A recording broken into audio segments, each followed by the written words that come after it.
Welcome back to the channel. If you remember me, I'm Colt, that's Shanna, that's our Comanche, and we're gonna build it in 30 days for Easter Jeep Safari. So we have 30 days to do it, and we still have to go to Matt's off-road games in between then. Let me show you what we got going on. We got this thing figured out. It's running really, really good. We have a pile of parts in the bed here. We have Barnes parts, Yukon gear and axle parts, and we have Skyjacker parts. We're gonna make this thing rad really quick.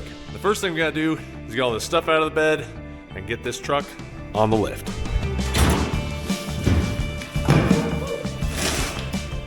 Good thing it's Yukon parts.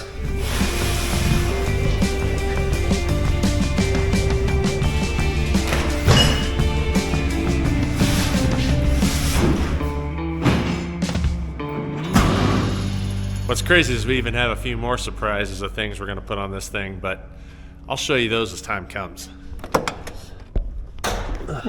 So some of you guys might have been paying attention, some of you guys might not have when we picked this up from Vern. This is a metric ton truck. What that means when they came out with the metric ton for the Comanches is it has a Dana 44 rear axle, which is super cool. But what's stronger than a Dana 44? A Dana 60. So we're gonna put a Dana 60 in the rear. First thing you gotta do is get this stuff off of the Dana 44. He had installed an ARB air locker that he had. So we're gonna go ahead and take all this stuff out, route it back out to the axle.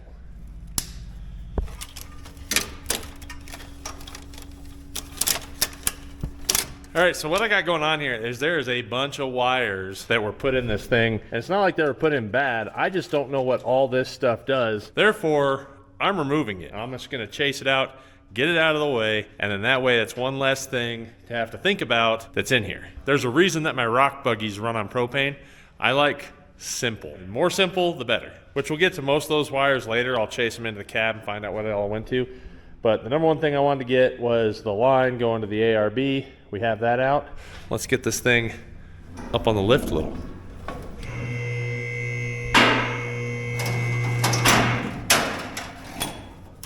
All right. Nothing screams 90s better than chrome diff covers.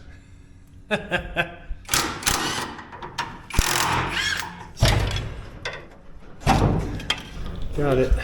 Now, if you're unfamiliar with this is a proportioning valve for the weights. This thing should be sitting like this at ride height. And then if you load more weight on it, it adds more pressure to these rear drums, which allows them to stop better. If you come off of it, obviously the opposite works if you are losing weight. So this hanging down like this means these rear drums probably really weren't working at all. And that is some crusty crusties up in here, but I would like to redo that line from that connection all the way down and just do a whole new brake line here, because this is all stuff I don't want. Or we'll just pull that one off and cap it. We'll see. Now, Skyjacker sells extended brake lines. That's what we're gonna go with for the front and back of this thing. Because of that, I could care less about this line. I'm gonna pinch it off. That way we're not leaking brake fluid for eternity while I pull this axle out and we work on getting the new one in. If you're wondering how well this thing's held up, this is my completely generic 1/2 inch DeWalt impact. It's like medium. It works, but it's not great. More like an impact drill type style, not really an impact wrench. Yeah.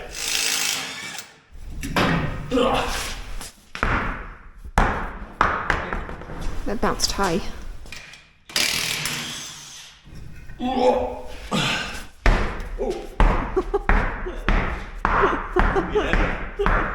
Want some? Want some? High school basketball skills. It's called tire ball. Ta-da. It's like cracked. Oh yeah, that's not good. Ooh. Say no to crack. Normally this is where I cut the e-brake cables, but I actually want to save them in this instance because I have a plan to hopefully be able to reuse these in the new axle.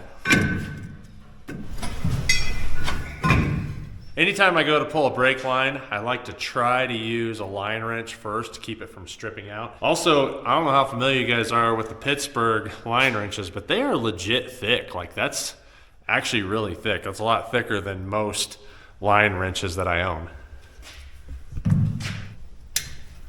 Oh, that one came free. Yeah. Can we get double lucky? We got double lucky. Woohoo! Now that I got broke free, I'm just gonna use a regular wrench because it's way faster. And try not to get stabbed in the hand by that thing. Ow. Yeah. Alright.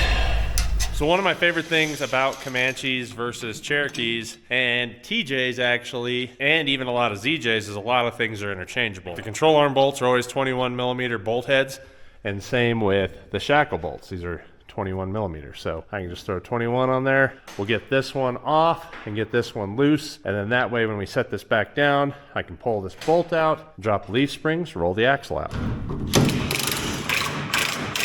the drive shaft should be 8mm bolt heads.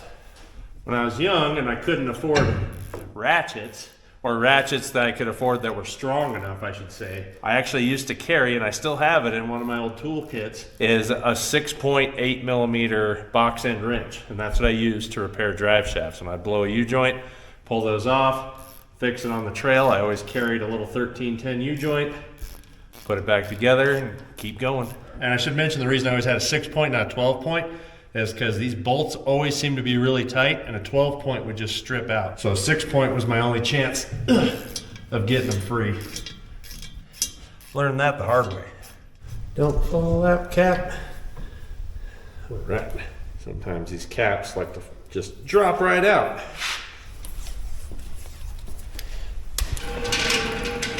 This is gonna make a little mess. Probably, anyway. Oh.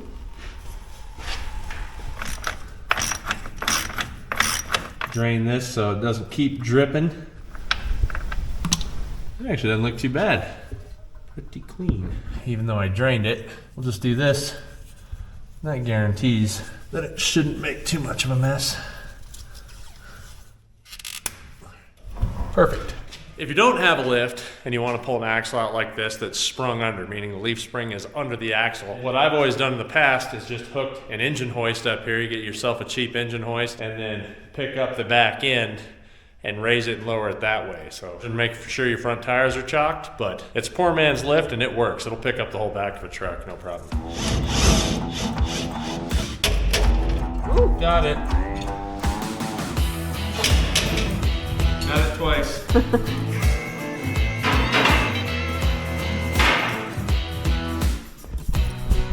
And there is our uber rare metric ton Data 44. Yeah.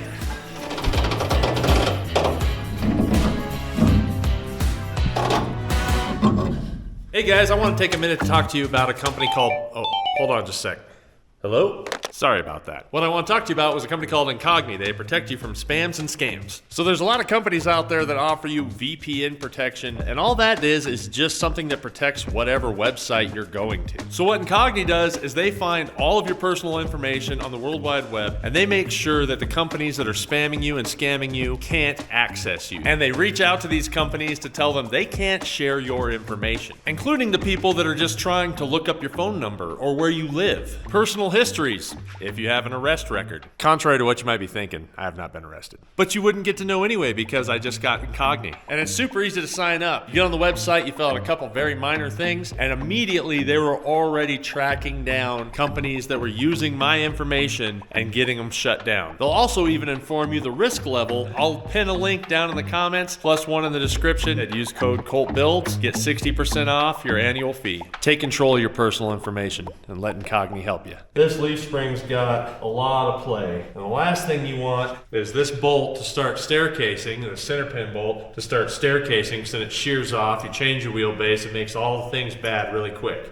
And I found that most auto parts people don't know what a leaf spring center pin is. So when you say I need a center pin, they're like, we got bolts. Like, well, it's not a bolt, it's a center pin bolt. We're doing a spring over, so I need to put a bolt in this way anyway. I'm gonna put these in, these are replacements. If for some reason these ever fail, I'm gonna step up to 7/16. And the way to drill those out without having to go to a machine shop, because they are hardened steel, is use a concrete bit. So you can put a concrete bit in there, drill it out, ironically, and then put a bigger center pin in. But I'm gonna go with the regular size until I see any fatigue or wear that's gonna throw me off otherwise. I had actually stepped up to the 7/16 center pins on my S10 on the front because those YJ leaf springs that I put on there, those Wrangler springs, are prone to those center pins failing. So I put the bigger center pins in just so that I wouldn't have that issue. Man, that wasn't even tight. I'm not even sure if that's the right size. That's not even the right size center pin. Small. So this has been replaced at one time with the wrong size. You know you're good when you can impact it back on without touching it by hand. So this should be factory size. So somebody replaced this at one time and put in whatever they had. There we go. Getting it straight now. Got it. There you go.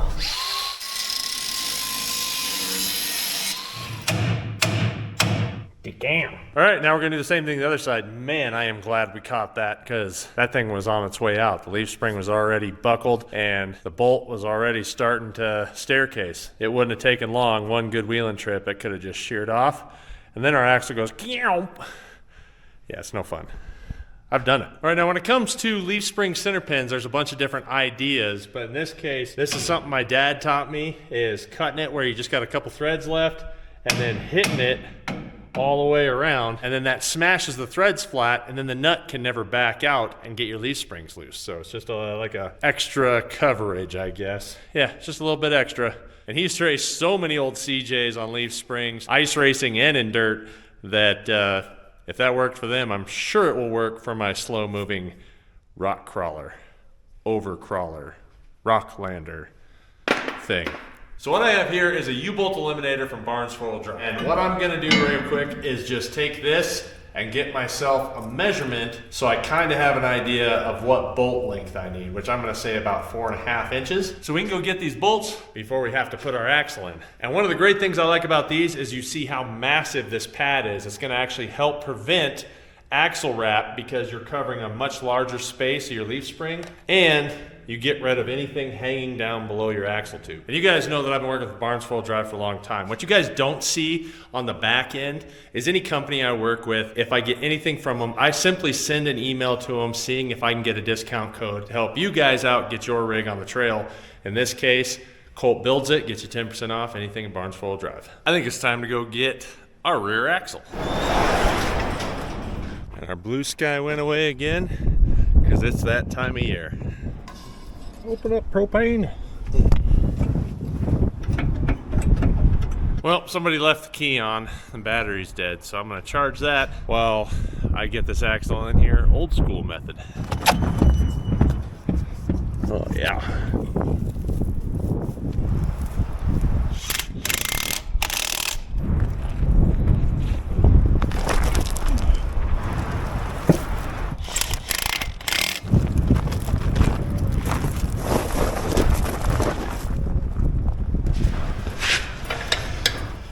Heck yeah, that's a win. Was not expecting that.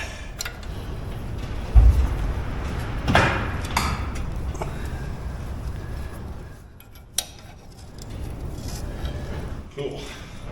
Probably won't need any of that. My favorite and least favorite part about junkyard axles. Cleaning the axle tubes up is probably one of my least favorite parts, but one of my favorite parts is fire. The hat goes backwards. It's getting serious. Now, one of the things you gotta do before you start something like this is lock it in. You know, Stallone style. I just try to take my hat and I turn it around, and it's like a switch that goes on.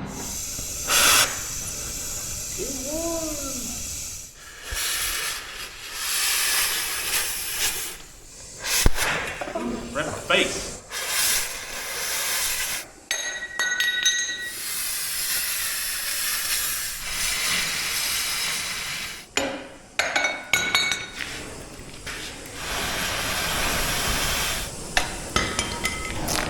The glow.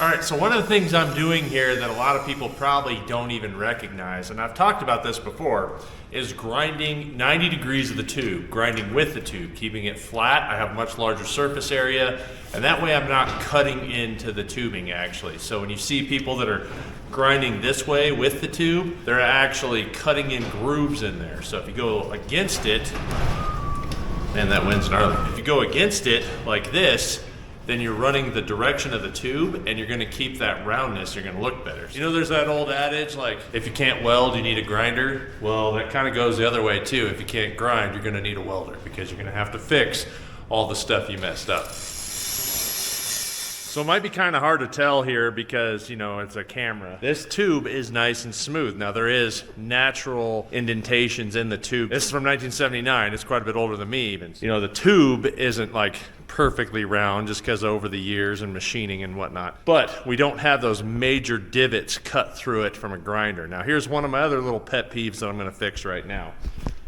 You can see here, the torch got away from me a little bit and I have, ooh, there we go. I have these little holes from the torch. Now the tube's nice and smooth, like that is beautiful, but I'm gonna go ahead and take my welder and fill those in, because one of the things I can't stand when guys do axle swaps is they'll cut the stuff out and then they leave it. So either they got it all chunked out from grinder marks or they leave those little notches. So we're gonna go ahead, fill those in with the welder, follow the same steps with the grinder, hit it with the flap disc, and it's gonna look minty new.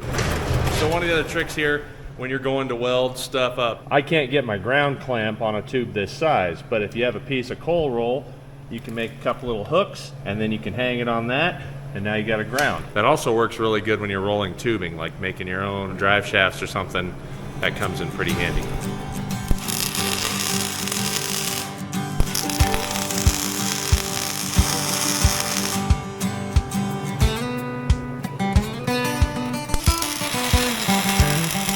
And just like that, you never knew there were shock mounts there, did you? All we gotta do now is flip it over and I'll do the leaf spring perches the same way. Pretty simple. Just a little time consuming. We got both sides done, up and bottom, and you can see here, and you can see all this, but you can hear it. A lot of crunchies on the ground, so we'll sweep all this stuff up, get it out of here, because this is probably worse. Everybody says you need to run your fan, which I have my fan running up till just now. You need to run your fan when you're running your plasma table, but I think this, grinding off all this stuff, gets way more metal dust in the air. I blow way more dirty boogers out when I'm grinding like this than any time when I've been using that. I put just a little bit of paint on my U-bolt eliminators. There's these little tits on here, and all they are is if you got a smaller axle, it gives you a nice gap to weld in. So I just had to do the outsides, the top one's fine. And you can see there, it gives us just a nice perfect gap so that we can get in there and get good penetration on the welds, because you don't want those to ever break loose. I've seen that happen too. More so when people use welders that are like really budget, maybe like a flux core, like a little 110 or something. Either way, we'll finish grinding these off and I'll show you the next step.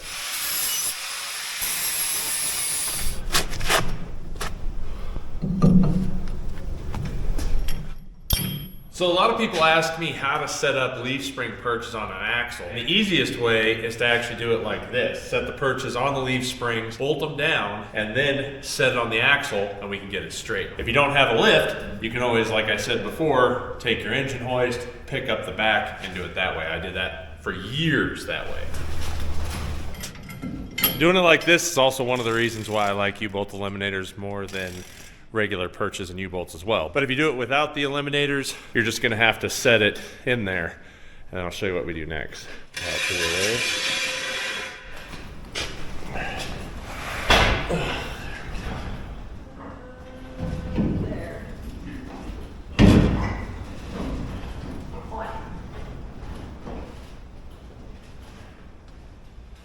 Wait, truck's gonna be big. So what I love about doing it like this, or with, like I said, a cherry picker, is now I can just measure from the leaf spring perch to the backing plate of the brake on both sides. If we need to move the axle over, we can move it. We have it at ride height. I can set my pinion angle, and because I'm gonna do a slip yoke eliminator, I wanna aim that pinion straight at the T-case.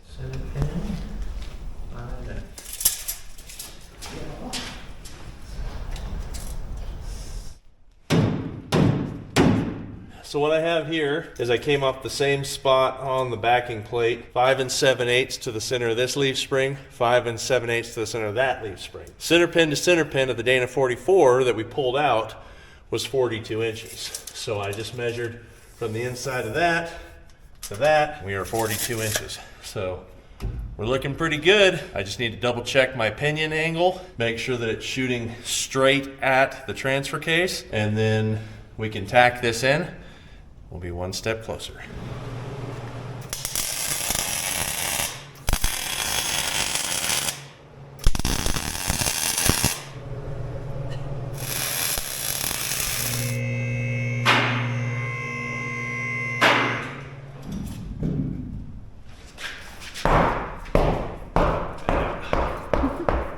On and off and on and off to get it right. Leave that one just slightly on. See, look, it's already draining. See if we can tap it free. Ooh. There we go. Come on out. The floodgates have opened. Oh no!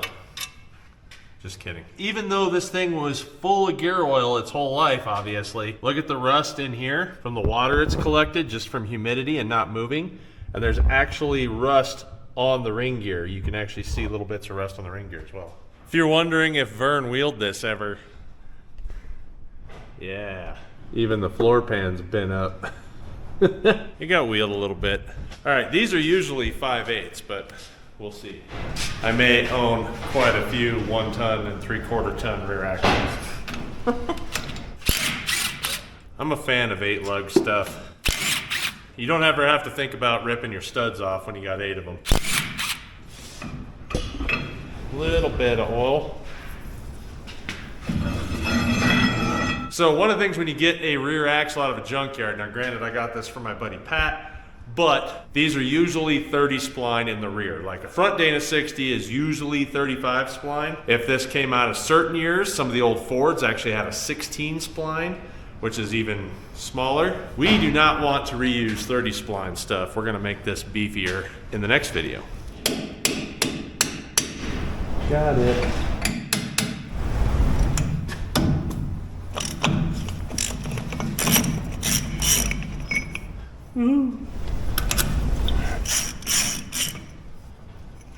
Yeah. So the drums are seized solid on the shoes, obviously, I'm assuming. I'm gonna try hitting the steel some, see if I can vibrate it loose, and then hopefully we can pull this thing out.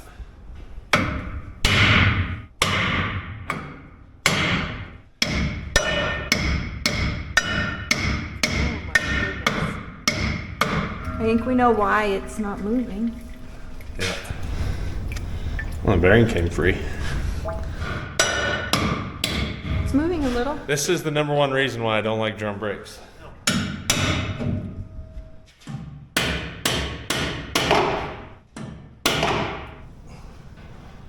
Oh yeah, those shoes are stuck in there.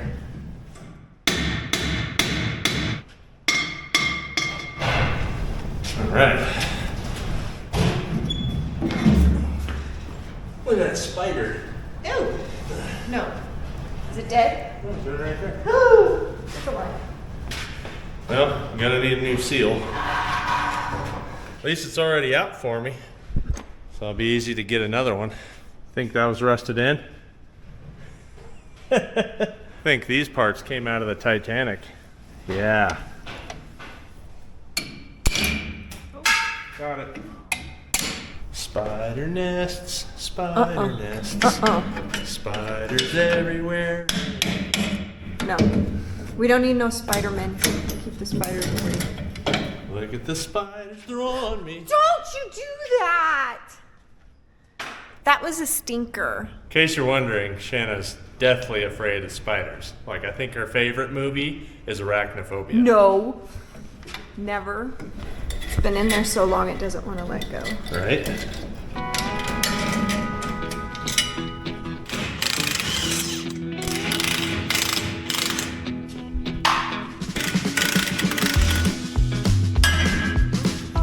Got it. there's a couple reasons we took the drums off. One, I want to do discs because I like to be able to stop. Two, it makes it a lot easier to get to this perch to weld it in, because now I don't have this massive backing plate blocking me from getting the welder in here. So we can get it in here and weld it up. Man, that wind is going crazy right now. I feel like I'm back in South Dakota. Fan's not even on. So we'll go ahead and pull all the stuff off this side. And just in case you're wondering, this side was the same, and I just had to commit. I went ahead and marked my bearing caps because they are technically machined. You don't want to flip them and you don't want to put them on the wrong side. So they're machined to this housing. Even though it has the letters here, I went ahead and double dotted, single dotted. Now we need to pull this out. Easiest way I've found to pull these out, put a wrench on here and then just pry at the back end. This one's probably never been out ever in its life. So I'm just trying to be gentle so I don't drop stuff on the ground. There we go.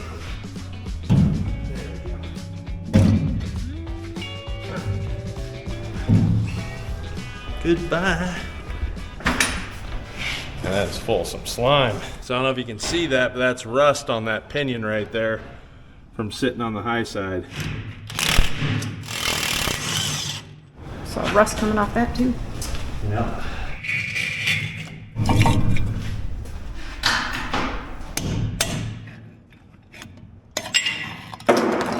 Got it. It bleeds. I tried. $20 worth of brake cleaner.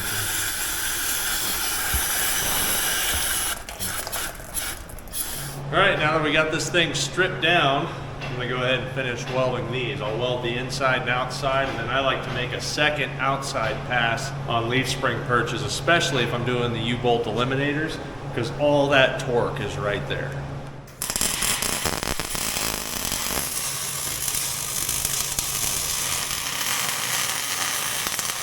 All right, so one of the major issues that I always see with rear axles is the center section spinning. Guys are like, oh, I've never had that, and then that usually happens to them, especially on Sterlings and 14 bolts. Not so much on 60s. I'm still gonna go ahead, I wanna weld this cast to the tubing. There's a bunch of different ways to weld cast to tubing, but the easiest way I've found is just preheat and post-heat. And I use a propane torch because you can use a rose bed, but this fills up the area faster, gets it hotter quicker, covers a much larger span. I can get this hot, we'll burn them in, we'll burn in these plug welds. Makes me nervous every time. When you're welding cast steel, it doesn't disperse heat, so you want to preheat it and post-heat it. Because if you try to just weld to it, it's going to hold the heat right at the edge of where you welded the cast, and that's why it cracks. So you need to get the whole area hot and have it be equal heat basically across the board of the cast and across the mild steel tubing so that it matches all the way around. And then that way you can weld it in. You can also see that plug weld is leaking while I'm putting heat to it, which is telling me that we have a weak point there that I want to go ahead and weld up all these plug welds as well. All this old cast steel has been dirt and grime and for just years of having oil in it and other things. So putting all this preheat to it, it's also going to help pull out all of the imperfections in the metal. All right, now I'm going to turn this up to F for freaking hot. We'll burn this thing in.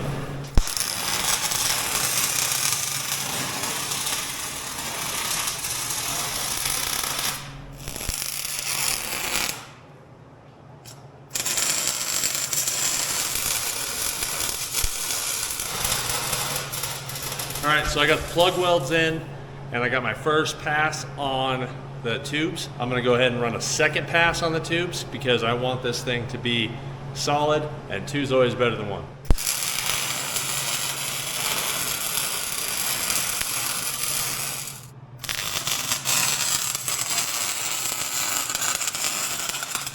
Smoke on the water, fire in the sky.